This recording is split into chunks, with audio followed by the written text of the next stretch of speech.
안녕하세요. 귀로 여는 세상, 영심이의 책방 가족 여러분, 환영합니다. 오늘의 작품은 문순태 작가의 타오르는 강, 함께 감상하시겠습니다. 제9부 별들의 행진.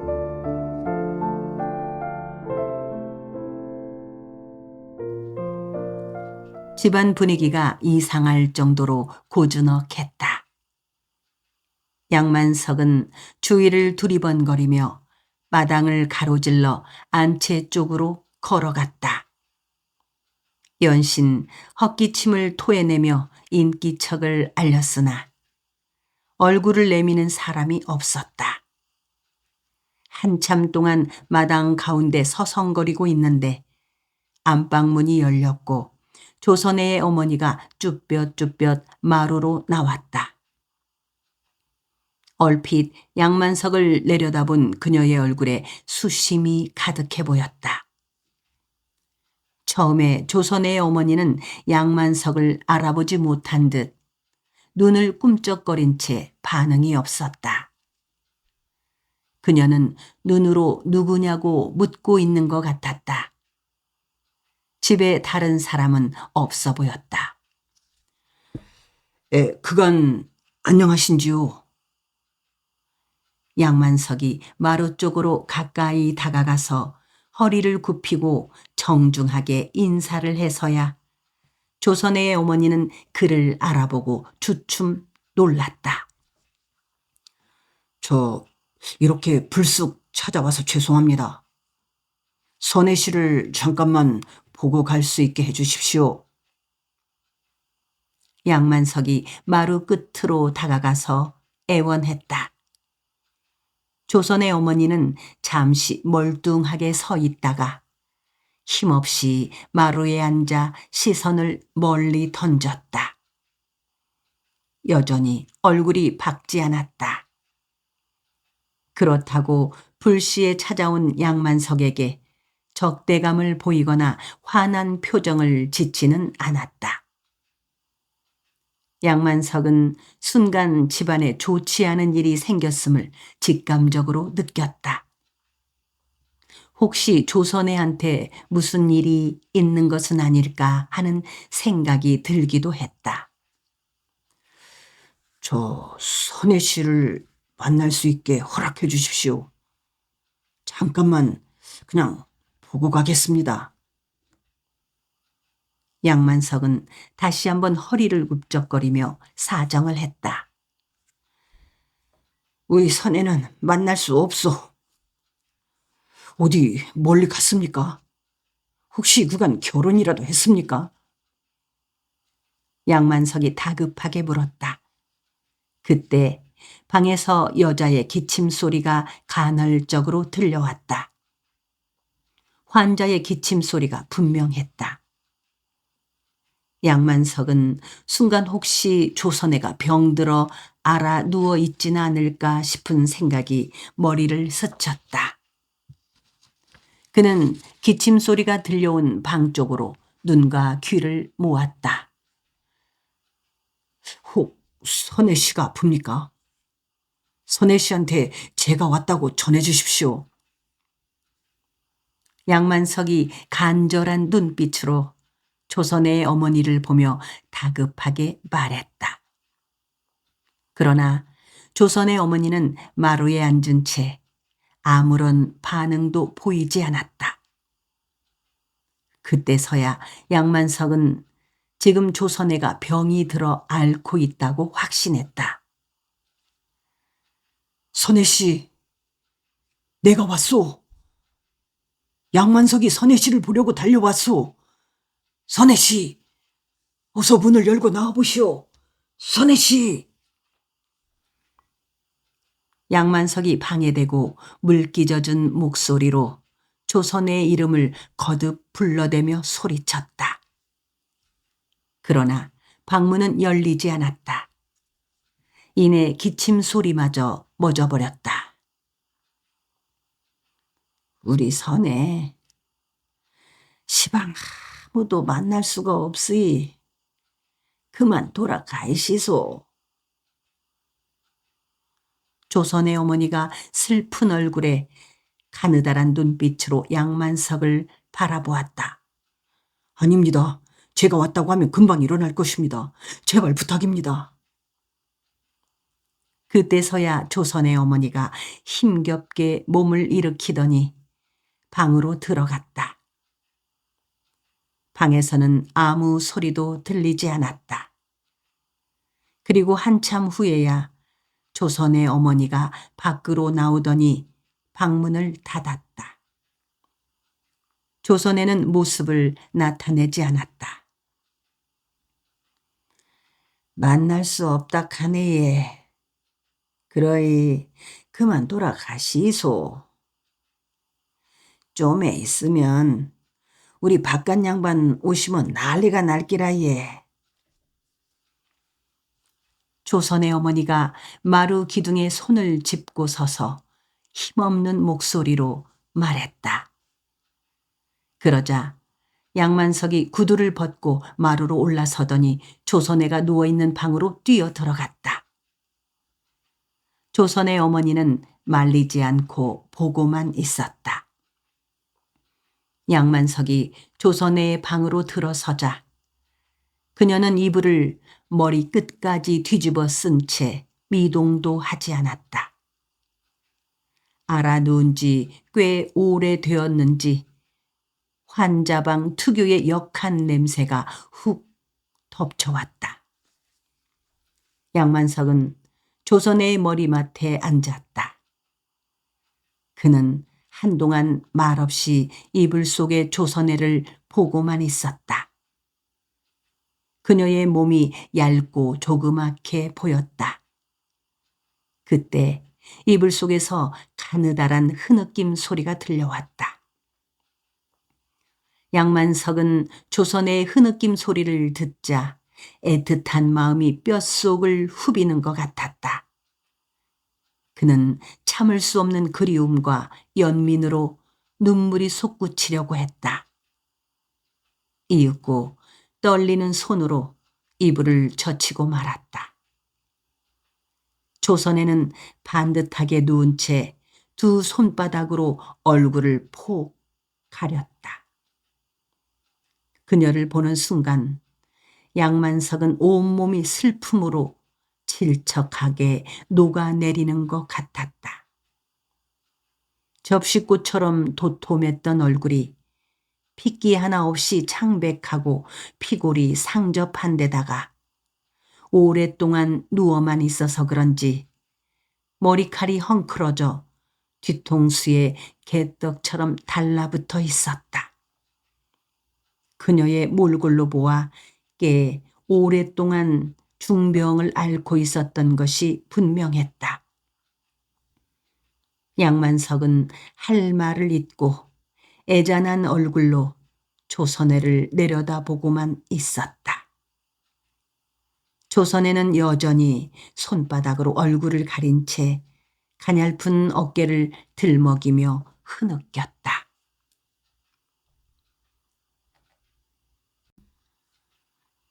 내 이런 줄 몰랐소. 이렇게 병이 들어있는 것도 모르고 다 내 잘못이오. 양만석은 가슴이 와르르 무너져 내리는 것처럼 참담해졌다. 그는 조심스럽게 그녀의 두 손을 잡아 얼굴에서 떼어냈다. 그때서야 조선애가 눈을 뜨고 양만석을 올려다 보았다. 퀭하게 내려앉은 두 눈에 눈물이 가득 고여 있었다. 선생님, 미안해요. 조선애는 울면서 말했다. 그녀의 파리한 얼굴에 눈물 범벅이 되었다. 내 잘못이오. 이런 줄도 모르고. 자, 어서 병원에 갑시다. 무슨 병인지도 모르겠으나 내가 꼭 병을 낫게 해주겠소.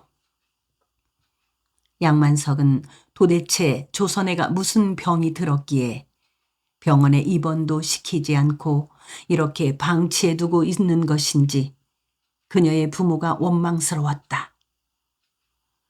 선생님, 저 좀 일으켜주세요.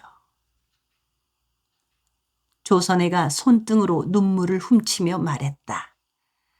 양만석은 조심스럽게 그녀를 일으켜 벽에 베개를 놓아 등을 기댈 수 있게 해주고 나서 손으로 눈물을 닦아주었다. 구겨진 속치마 밑으로 살짝 드러난 그녀의 다리가 겨릅처럼 깡 말라 보였다. 양만석은 슬프기도 하고 화가 나기도 해서 방문을 열고 나가 마루에 앉아있는 그녀의 어머니 옆으로 다가갔다. 도대체 어떻게 된 것입니까? 왜 병원에 입원을 하지 않았습니까? 양만석이 다소 언성을 높이며 따지듯 물었다. 밥도 안 먹고 이대로 죽겠다고 고집을 부린다 아닙니까? 조선의 어머니 말로는 조선애가 한사코 병원에 가지 않겠다고 하여 이 지경에 이른 것이라고 했다. 제가 선혜 씨를 데리고 가겠습니다. 당장 서울 큰 병원에 입원시켜서 꼭 완쾌시키겠습니다. 동경에서 저와 함께 공부했던 친구가 서울 세브란스 병원에 있습니다. 저를 믿고 허락해 주십시오. 어서 준비해 주세요. 옷을 갈아입히고 몇 가지만 싸주세요. 지금 택시가 집 밖에서 대기하고 있습니다. 양만석은 다급한 목소리로 조선의 어머니를 재촉했다. 조선의 어머니는 가부간 말이 없었다. 망설이는 것 같았다. 아무 생각하지 마시고 허락해 주십시오. 우선 목숨을 살리고 봐야 하지 않겠습니까? 어서 서둘러 주세요. 양만석은 다시 한번 당부를 하고 조선애의 방으로 들어갔다. 그 사이 조선애는 보릿대 같은 몸을 이끌고 화장대 거울 앞에 앉아 떡진 머리에 빗질을 하고 있었다. 양만석이 다가가서 헝클어진 머리를 빗겨주었다. 그리고 당장 서울로 떠날 차비를 하라고 말했다. 그때 조선의 어머니가 방으로 들어왔다. 선혜야, 어쩔 낀데 양 선생 따라가서 서울 병원에 입원하고 싶나? 아버지도 안 계신데 왜 하면 좋노? 조선의 어머니가 조심스럽게 딸의 의견을 물었다. 양만석의 제안을 이런 지하에 거절하지는 않았다. 다만 남편의 허락도 없이 딸을 양만석한테 딸려 보내는 것이 저하는 듯 했다. 어머니, 양 선생님 따라가겠어요. 준비해 주세요. 조선애가 시울이 크렁하게 젖은 눈으로 양만석을 보며 말했다. 양만석은 숨 돌릴 여유도 없이 퇴근하여 조선애를 택시에 태웠다. 어머니의 도움을 받아 급하게 물을 데워 머리를 감고 물수건으로 얼추 몸을 닦은 다음 나들이 옷으로 갈아입고 택시에 오른 조선애는 조금은 기분이 좋아진 듯 표정이 밝아 보였다. 그 몸으로 서울까지 가기에는 무리일지도 몰라 걱정을 했던 양만석은 그녀가 기분이 좋아진 것을 보고 다소 안심했다. 워낙 서두르는 바람에 조선의 어머니는 넋이 나간 듯 양만석의 부축을 받으며 마당을 가로질러 나가는 딸을 우두커니 바라보기만 했다. 그녀는 두 사람이 택시에 올라서야 불이 나게 뛰어나와서 같이 따라가겠다고 했다. 양만석이 병원에 입원하는 대로 연락을 하겠다면서 가까스로 말렸다. 우리 선혜가 저리 된 기는 순전히 이 못난 애미 탓인기라. 양 선생 꼭 우리 선혜를 살려주이소. 부탁합니다. 그러고 선혜야, 아버지 강은 내가 알아서 설득을 할 거구만. 그라이 아무 걱정 말고 꼭 병을 낫으래. 조선의 어머니는 딸의 손을 붙잡고 눈물바람을 했다. 그대로 죽겠다고 버티던 딸이 선뜻 양만석을 따라 나선 것을 본 선의 어머니는 한편으로는 다행이라 싶기도 했다. 우선 딸을 살려놓고 봐야 하기 때문에 남편한테 당할 일은 생각하고 싶지가 않았다. 자신이 남편한테 쫓겨난다 해도 딸을 살릴 수만 있다면 달게 받아들일 각오가 되어 있었다. 조선의 어머니는 딸이 이렇게 된 것이 모두 부모 탓이라고 생각했다. 억지로 집으로 끌고 온 딸을 남편이 방에 가두고 밖에서 열쇠를 채웠을 때도 조선의 어머니는 그냥 구경만 하고 있었다.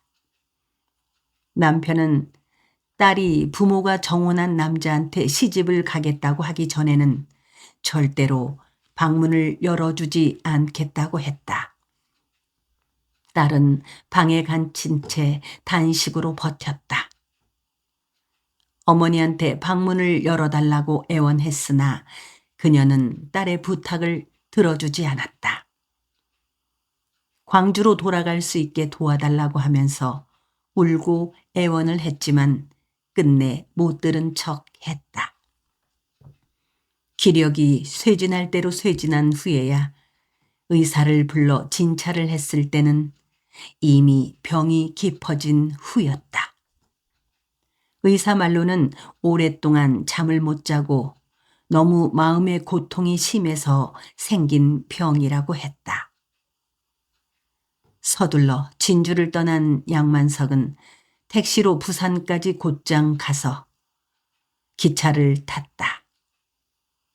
조선에는 부산역에 도착했을 때까지만 해도 잘 참고 견뎌내다가 기차에 오른 후부터는 갑자기 온몸이 땅 속으로 가라앉는 것 같다면서 괴로워하더니 잠이 들었다. 그녀는 서울역에 도착할 때까지 물 한 모금 마시지 않고 계속 잠만 잤다. 양만석은 잠든 조선의 손을 꼭 잡고 잠시도 놓지 않았다. 그는 진주에 가보기를 잘했다고 생각했다. 그렇지 않고 곧장 서울로 가버렸더라면 살아서는 조선애를 다시 볼 수 없게 될 뻔했다 싶은 생각이 들자 아찔한 기분이 들면서 저절로 안도의 한숨이 흘러나왔다. 기차를 타고 서울로 가다가 갑자기 대전에서 내리고 싶었던 것은 알 수 없는 힘이 그의 생각을 바꾼 것이라고 믿고 싶었다. 어쩌면 그 알 수 없는 힘이 조선의 간절한 마음이 그에게 전달된 것인지도 몰랐다. 양만석은 그윽한 눈빛으로 잠든 조선의 얼굴을 보면서 조선의 간절한 마음을 그에게 전달해 준 초월적인 예지의 힘에 고마움을 보냈다. 그는 초월적인 능력을 가진 존재를 신이라고 믿고 싶었다. 지금까지 그는 철저한 무신론자였지만 조선애를 무사히 병원에 데리고 가서 살려낼 수만 있다면 신의 존재를 믿고 싶었다. 그렇게 되기를 빌었다. 그는 조선애의 잠든 얼굴을 보면서 제발 병원에 도착할 때까지만 견뎌달라고 간절한 마음으로 신에게 빌고 또 빌었다. 기차가 절컹절컹 소리를 내며 한강철교를 지날 때 조선애가 개슴츠레하게 눈을 뜨고 힘겹게 옆으로 고개를 돌려 양만석 쪽을 돌아보았다. 객실의 희미한 전등 불빛에 비추어 보인 그녀의 표정은 기력이 없는지 눈을 뜨고 있기에도 힘이 드는 것 같았다. 서울에 다 왔어. 곧 서울에 도착할 거야. 양만석이 소곤거리듯 말하자 조선에는 눈만 한 번 꿈쩍거렸을 뿐이다. 마침내 기차가 서울역에 도착했다. 두껍게 얼어붙어 있었던 밤이 서서히 밝아오기 시작했다.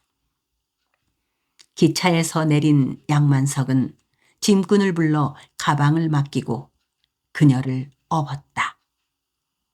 그녀의 몸이 너무 가벼웠다. 등에 업힌 조선애가 자꾸 기침을 토해냈다. 차가운 새벽 바람 때문이었다. 세브란스 병원은 서울역 바로 앞에 있었다. 1904년에 지은 지상 2층 벽돌 건물의 멋진 위용이 한눈에 들어왔다. 양만석은 조선애를 업고 세브란스 병원까지 갔다. 그는 병원에 도착하자마자 동경에서 안광철을 통해 알게 된 외과 의사 정동술부터 찾았다. 이른 새벽이라 닥터 정은 출근하지 않았고 젊은 당직 의사가 대신 진찰을 했다. 양만석이 닥터 정 집에 전화를 하자 1시간쯤 후에 나타났다. 그때는 조선애가 이미 당직 의사의 진찰이 끝나고 병실에 입원해 있었다. 닥터 정은 조선애가 영양실조로 몸이 극도로 쇠약해졌다면서 링거 주사를 놓아주었다. 다행히 큰 병이 아니라서 마음이 놓였다. 왜 이 지경이 되었소? 양만석이 침대에 누워서 주사를 맞고 있는 조선애를 내려다보며 입을 열었다. 살고 싶은 생각이 전혀 없었으니까요. 정말이지 죽고만 싶었어요. 죽을 지경에 이르면은 부모님이 저를 놓아주실지 모른다고 생각했기 때문이죠. 이렇게 되지 않았더라면 부모님은 저를 벌써 강제로 혼인을 시키고 말았을 거예요. 하지만 이제는 살고 싶어요. 빨리 전처럼 건강해지고 싶어요. 건강해지면 우리 멀리 가요. 다시는 헤어지지 않겠다고 약속해줘요. 조선에는 기력이 살아난 듯 약간 들뜬 기분으로 말했다. 그러면서 조선에는 처음으로 살포시 웃었다. 그녀의 웃는 모습을 보자 양만석의 심신도 비로소 가벼워졌다. 그는 간밤의 기차 속에서 조선애를 지켜보느라 한숨도 자지 않아서인지 졸음이 폭포처럼 쏟아졌다. 의자에 앉아 자울자울 졸다가는 병상 모서리에 머리를 처박은 채 코를 골기 시작했다. 양만석은 2시간 가까이 그렇게 앉은 잠을 잤다. 그는 닥터 정이 병실을 찾아와서야 눈을 떴다. 닥터 정이 양만석에게 같이 점심을 먹으러 가자고 했다. 그러고 보니 양만석은 전날 점심부터 세 끼를 내리 쫄쫄 굶고 있었다. 그런데 이상하게도 전혀 배고픈 것을 느낄 수가 없었다. 양만석은 조선에 혼자 병실에 남겨두고 점심을 먹으러 가기가 무엇해서 난처한 표정을 지어 보였다. 환자에게는 병원에서 환자 음식이 주어질 것이니 걱정 말고 나갑시다. 닥터 정은 그러면서 양만석의 등을 때밀다시피 하여 병실에서 나갔다. 양만석은 닥터 정을 따라 병원 옆 청요리집으로 갔다. 삐걱거리는 나무 층계를 올라 2층 다다미방으로 들어가자 뜻밖의 안광철이 와 있었다. 닥터 정이 그에게 전화를 한 것이 분명했다. 광철이 전에 예끼 사람, 서울에 왔으면 먼저 내게 연락부터 했어야지. 두 사람은 와락 끌어안은 채 오랫동안 떨어지지 않았다. 여자 환자분 왔다던데? 자네도 아는 여자일세. 양만석은 안광철에게 병원에 와 있는 여자가 조선애라는 것을 밝혔다. 언젠가는 알려질 일인데 굳이 친구들에게 숨길 필요가 없다고 생각했기 때문이다. 안광철은 음식을 씹다 말고 놀란 눈으로 한참이나 양만석을 바라보고만 있었다. 조선애라면은 진주에 사는 그 여자? 헌데 그 여자가 어떻게? 그렇게 되었네. 실은 한동안 선혜 씨가 광주에 와 있었다네. 그랬어? 그렇다면 자네하고?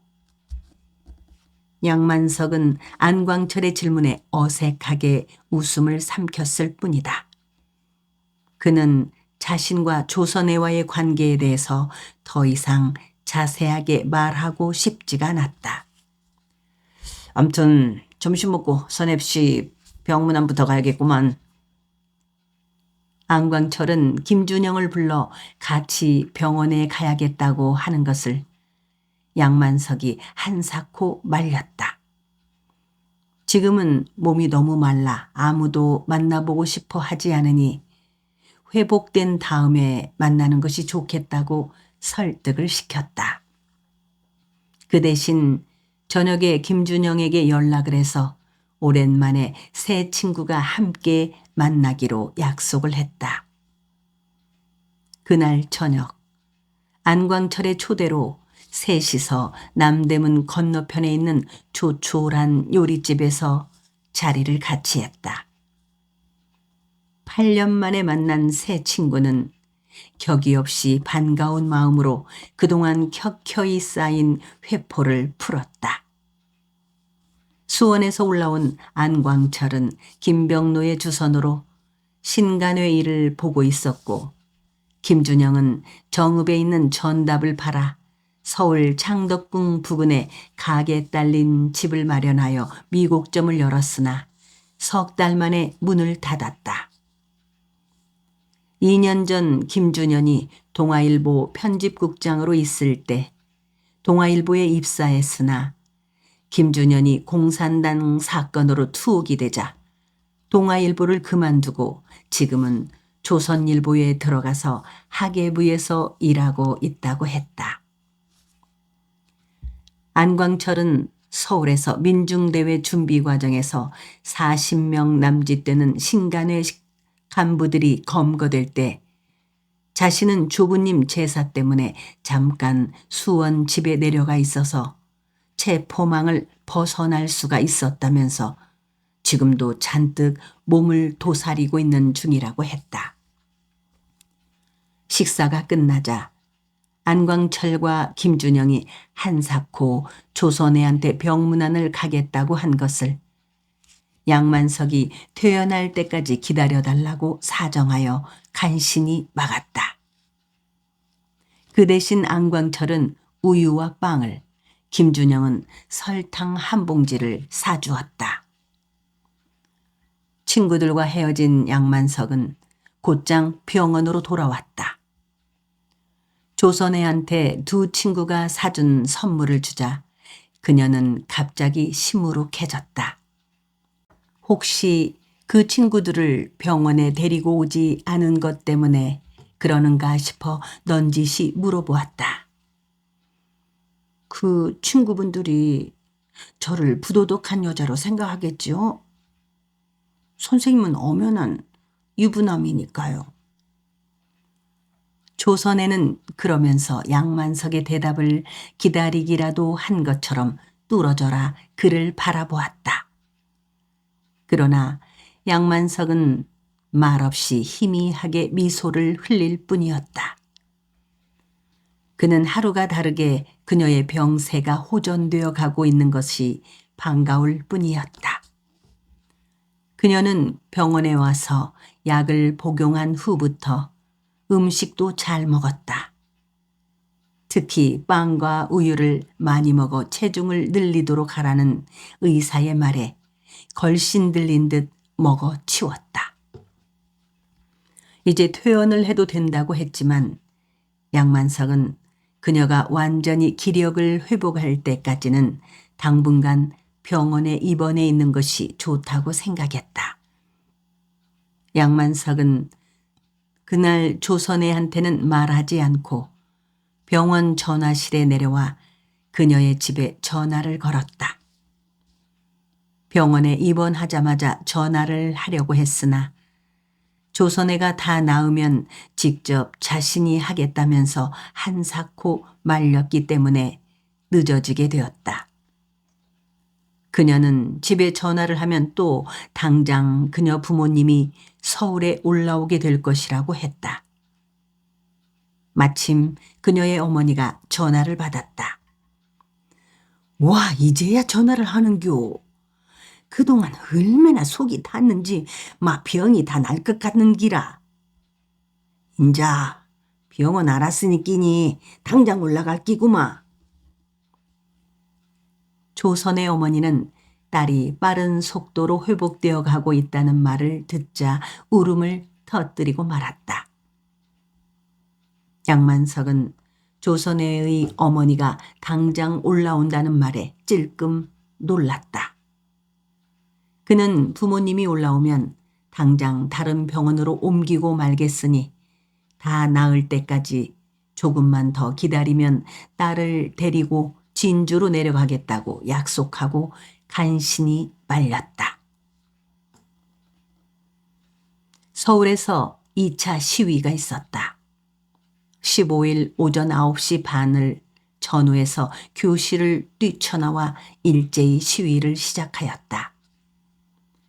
이날 이화여고보, 배제고보, 근화여학교, 실천여학교, 경성여자상업학교, 여자미술학교, 정신여학교, 경성보육학교, 태화여학교, 보성전문학교, 경신학교, 중동학교, 협성실업학교, 휘문고보, 배화여고보 학생들이 거리로 뛰쳐나와 경문을 뿌리고 만세를 고창하며 시위를 하거나 교문 앞에서 경찰의 저지를 받고 실랑이를 벌였다. 서울 시내 여러 학교에서 동시다발로 시위가 일어나자 학생들이 교문 밖으로 나가지 못하도록 철통같이 막았다. 이 과정에서 많은 학생들이 경찰에 붙들려 갔다. 경찰은 버스와 소방차까지 동원하여 검거한 학생들을 경찰부로 호송했다. 이날 붙잡혀간 학생은 모두 300여 명에 달했다. 경찰의 강력한 탄압에도 아랑곳하지 않고 서울 시내 학생들 시위는 16일에 이어 18일에도 계속되었다. 16일에는 협성실업학교를 비롯하여 경성여자상업학교, 숙명여고보, 진명여고보, 배제고보, 중앙고보, 중앙기독교 청년학관, 실업전수학교, 경성전기학교, 중동학교가 거리로 뛰쳐나와 시위를 벌이거나 교문에서 저지를 당해 강당에서 연좌투쟁을 했다. 여러 학교에서 경문이 뿌려지기도 했다. 중동학교 예과교실에서는 고통 속에 있는 광주고보생들을 도우라는 내용이 담긴 경문이 무더기로 뿌려졌다. 18일에는 향상여자 예기학교, 휘문고보, 남대문 상업학교 학생들이 거리에서 만세를 고창하다 붙잡혀가거나 구속된 광주 학생들을 석방하라며 시험을 거부하기도 했다. 서울 시내 거의 모든 학교가 시위에 나서자 13개 학교에서는 짧게는 하루, 길게는 일주일 동안 임시 휴교에 들어갔다. 학생들이 나오지 않는 학교에는 경찰들이 진을 치고 있었다. 17일에는 총독부에서 각 도의 경찰부장을 참석시켜 시위 진압을 위한 비상대책회의를 열었다. 경찰은 학생 시위 규모가 날로 확산되자 기마 순사대 200명과 순사 교습소생 300명을 포함 총 1,700명을 동원한 것 외에도 경성 헌병대와 조선군 사령부로부터 병력 지원을 받아 강력하게 시위를 진압했다. 경찰은 관용차와 부영버스, 택시 등 모두 100여 대를 동원하여 검거된 학생들을 수송했다. 사회단체 인사들에 대한 검거 선풍도 몰아쳤다. 경찰은 학생 시위와 관련 혐의로 박문희 등 신간회 회원들과 사회단체 주요 인물 20여 명을 검거했다. 허정숙도 붙잡혀갔다. 이 밖에도 학생들 동요와 시위를 미연에 차단한다는 명분으로 학생들 중에서 사상 문제로 주의를 받아왔던 58명을 퇴학시켰다. 20일쯤 되자 학생들의 시위가 일단 진정된 분위기였다. 진정되었다기보다는 경찰의 철통 같은 경계로 학생들이 잠시 숨을 죽이고 몸을 도사리고 있었다고 봐야 옳다. 이 무렵 동덕여고보, 경성여자상업학교, 실천여학교, 이화전문, 이화보육, 고학당 등 6개 학교는 무기휴교를, 시위투쟁이 가장 치열했던 이화여고보는 1개월간 휴교령이 내려졌다. 휴교에 들어가지 않은 학교도 절반에 가까운 학생들이 수업을 거부하고 학교에 나오지 않았다. 중동학교의 경우 769명이 학교에 나오지 않았고 휘문고보 500명, 경신학교 406명, 배제고보 281명이 결석했다. 서울 시내 중등학교 25개 학교가 휴교 또는 수업 거부로 거의 정상 수업이 이루어지지 않았다. 서울의 2차 시위운동에는 모두 30여 개 학교 3,000여 명이 참여했다. 1차 시위 때와 마찬가지로 연합투쟁의 형태로 조직적으로 전개되었다. 특히 2차 시위에서는 여학생 조직과 여성단체인 근의회의 역할이 대단히 컸다. 그러나 2차 시위에서 406명의 학생들이 경찰에 잡혀갔다. 이들 중에서 남학생이 271명, 여학생이 135명이었다.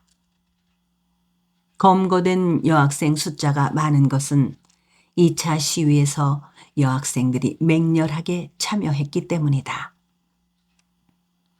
50명이 퇴학을 당했고 330명이 무기 정학을 받는 등 시위와 관련하여 많은 학생들이 징계를 당했다. 그러나 학생들은 무자비한 탄압에도 결코 굴하지 않고 항쟁을 계속했다.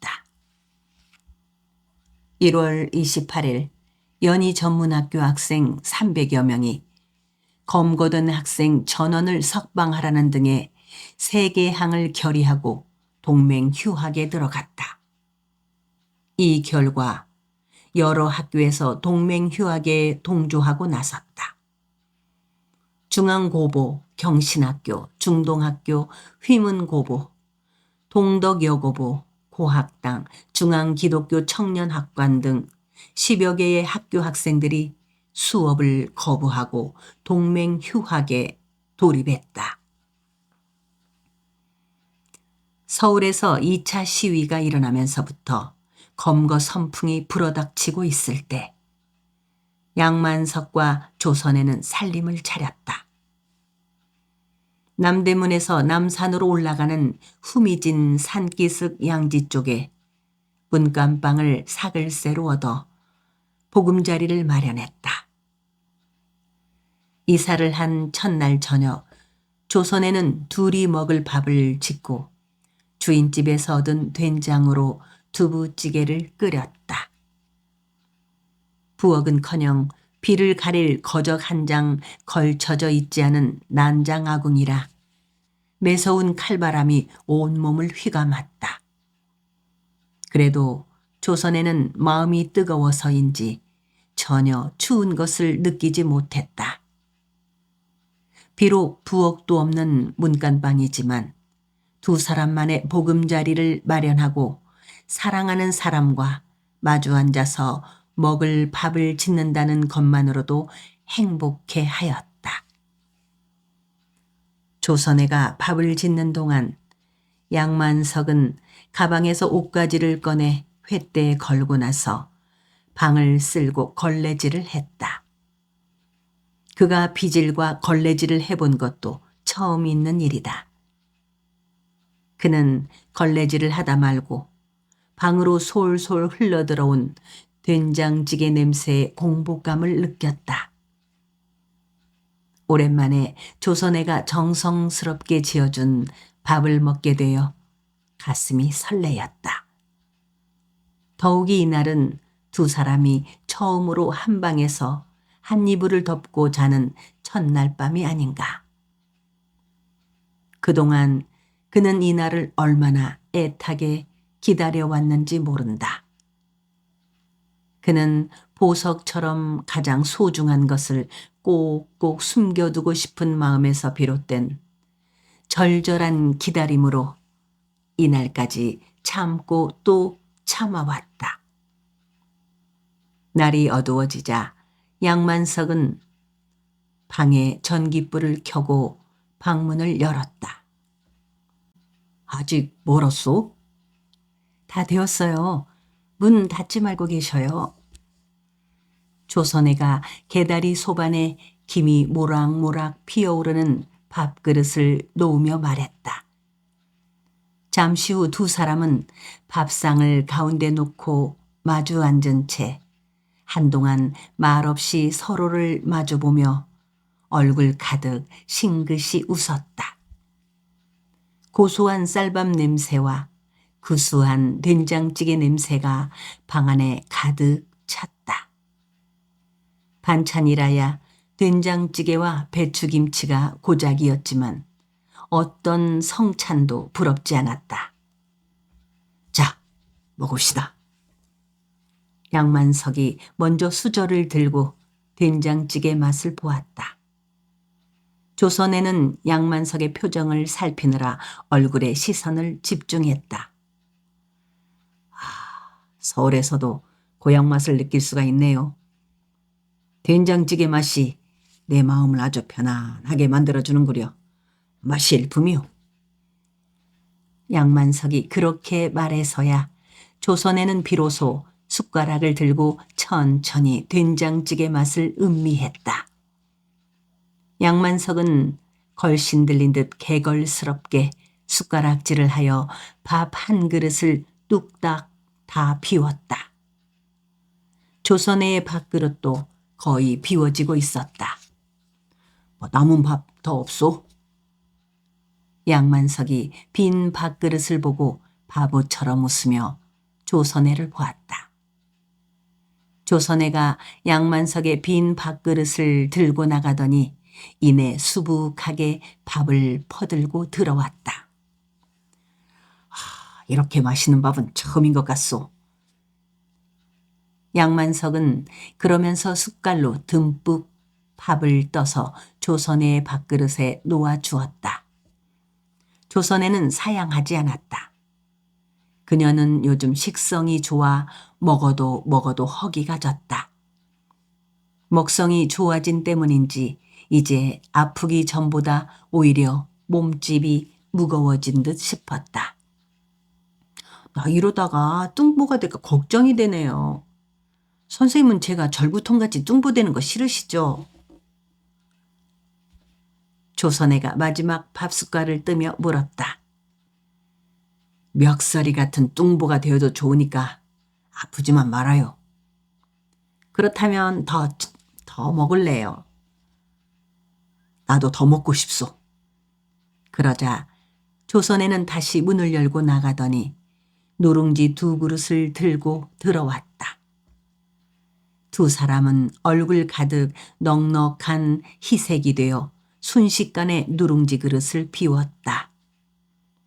그리고 배가 불러 나란히 벽에 등을 기대고 앉아 발을 뻗었다. 그들은 포만의 행복감으로 심신이 흐물흐물 녹아내리는 기분으로 서로를 보며 연신 희죽거렸다. 이제 더 바랄 것도 부족함도 없었다. 그냥 그대로 좋았다. 배부른 돼지의 동물적 평화로움을 마음껏 느꼈다. 부끄러움도 후회도 없었다. 어둠 속의 세상은 두 사람과 동떨어져 있는 듯 적막하기만 했다.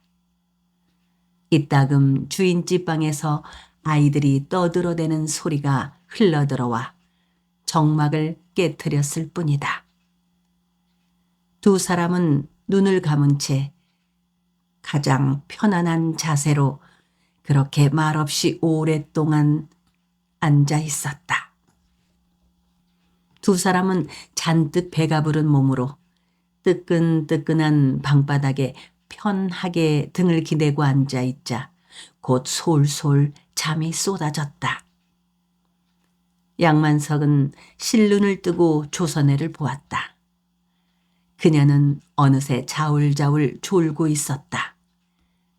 이대로 있다가는 그대로 앉은 채 잠이 들 것만 같았다. 그는 첫날 밤을 이대로 보낼 수는 없다고 생각했다. 경건하면서도 엄숙한 영원히 기억될 수 있는 밤이 되게 하고 싶었다. 그는 눈을 번쩍 뜨며 등을 고추 세우고 앉았다. 이봐요. 잠들지 말아요. 양만석이 큰 소리로 말하며 일어서서 외투를 걸쳤다. 그때서야 조선애도 자세를 고쳐 앉으며 눈을 크게 뜨고 양만석을 올려다보았다. 잠깐 나갔다 오리다. 역사적인 밤인데 이대로 꼬꾸라져 잠들기는 억울하지 않아요? 이 밤에 어디를...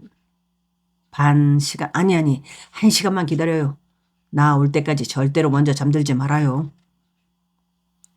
외투에 중절 모자까지 쓴 양만석은 잠들지 말라는 말에 힘을 주고 밖으로 나왔다. 밖은 어둠의 장막이 겹겹이 에워싸 지척을 분간할 수 없었다. 산 기슭이라 밤바람이 살글 이빨처럼 날카로웠다. 양만석은 어둠을 더듬어 산자락 길을 따라 나와 가로등이 켜있는 큰 길에 이르렀다. 잠시 후 남대문을 지나 서울역 앞 세브란스 병원 근처 제과점에 도착했다. 양만석은 제과점에 들어가서 시루떡처럼 둥그스름한 생일 파티용 케이크와 청주 한 병을 샀다. 그는 동경 유학 시절 부잣집 유학생들이 생일날 케이크에 촛불을 켜놓고 박수를 치며 축하 파티를 하던 것을 자주 보았었다. 그날 밤 양만석은 그렇게 해서라도 조선애의 마음을 기쁘게 해주고 싶었다. 제과점을 나온 그는 불을 밝힐 양초도 한갑 샀다. 그녀가 좋아하는 백합꽃도 사고 싶었지만 아직은 3월이라 꽃을 살 수 없는 것이 안타까웠다. 양만석은 한달음에 조선에게 기다리고 있는 집으로 뛰어왔다. 조선에는 양만석이 케이크와 청주를 사들고 온 것을 보자 감격해하는 표정이었다. 오늘 밤이 우리에게는 기념비적인 날인데 의미 있게 만들어야 하지 않겠소? 외투와 모자를 벗은 양만석은 개나리 소반에 케이크를 올려놓고 2개의 촛불을 켠 다음 전등불을 껐다.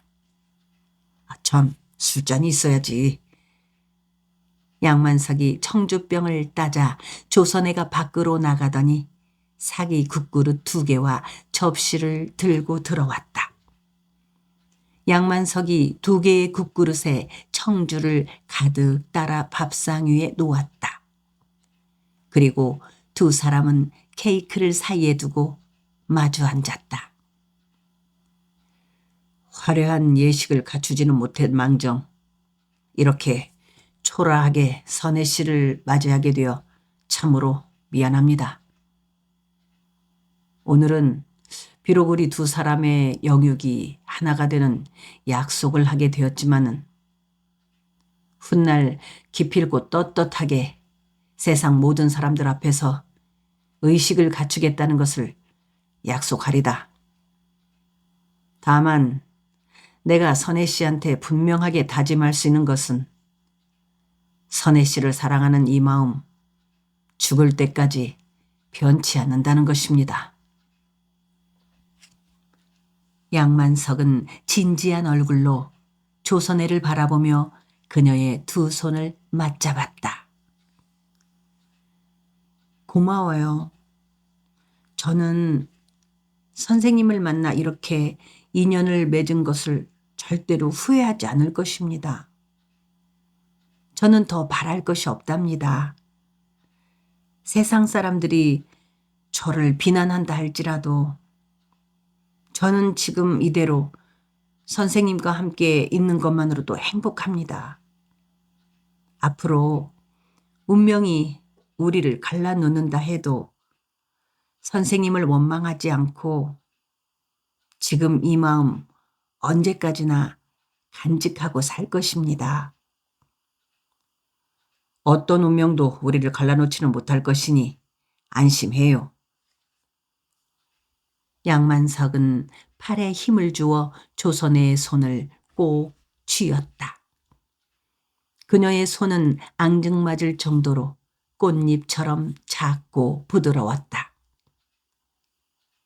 우리 상대의 인격을 존중하고 서로 평등함을 인정하기 위해 사랑과 존중하는 마음을 모아 맞절을 하는 것이 어떻겠소? 양만석의 제안에 조선애는 멀뚱한 표정을 지어 보였다. 그가 촛불을 켜고 전깃불을 껐다. 자, 서로 마주보고 절을 합시다. 양만석이 일어서며 재촉하자 조선애도 마지못해 엉거주춤 일어섰다. 그리고 2 사람은 서로를 마주보고 엎드려 큰 절을 했다. 절을 끝내고 그들은 한동안 무릎을 꿇고 앉은 채 서로를 마주보고 앉아 있었다. 맞절을 끝내고 마주 앉은 2 사람은 사뭇 진지한 눈빛으로 많은 이야기를 주고받았다. 그들은 서로의 찐득한 눈빛을 통해 서상대가 무슨 이야기를 하고 있는지 읽을 수 있었다. 그들은 사랑과 존경의 마음을 넉넉하게 주고받았다. 양만석은 조선의 눈시울이 그렁그렁 젖어 있는 것을 놓치지 않았다. 그녀의 젖은 눈을 보자 그도 기분이 조금은 울적하게 가라앉았다. 그는 조선애한테 한없이 미안함과 고마움을 느꼈다. 한참 후 양만석이 먼저 칼을 가지고 와서 케이크를 잘랐다. 그는 접시에 케이크를 담아 조선의 앞에 놓았다. 미안해요. 그리고 사랑해요. 양만석은 그렇게 말하고 먼저 케이크를 안주 삼아 청주 사발을 들고 쿨럭쿨럭 마셨다. 그는 2번에 걸쳐 청주 한 사발을 다 들이켰다. 그때서야 조선에도 술 사발을 2손으로 받쳐들더니 천천히 입술을 축이며 얼굴을 찡그렸다. 그녀는 겨우 서너 모금 마시더니 술 사발을 상에 놓고는 케이크를 한 입 넣고 양만석의 빈 사발에 술을 가득 채웠다. 그는 지체하지 않고 술 사발을 기울였다. 청주 2 사발을 거푸 들이키고 난 양만석은 얼굴이 불쾌해지기 시작했다. 그 사이 조선에도 술 한 사발을 다 비웠다. 술을 별로 좋아하지 않는 그녀가 청주 한 사발을 마신 것은 처음 있는 일이었다. 그녀는 술이 취하는지 개슴츠레하게 눈을 뜨고 양만석을 바라보며 희끔희끔 미소를 날렸다. 부끄러움을 없애고 용기를 내기 위해 마신 것이 과음을 한 것 같았다. 자, 이제 그만 잡시다.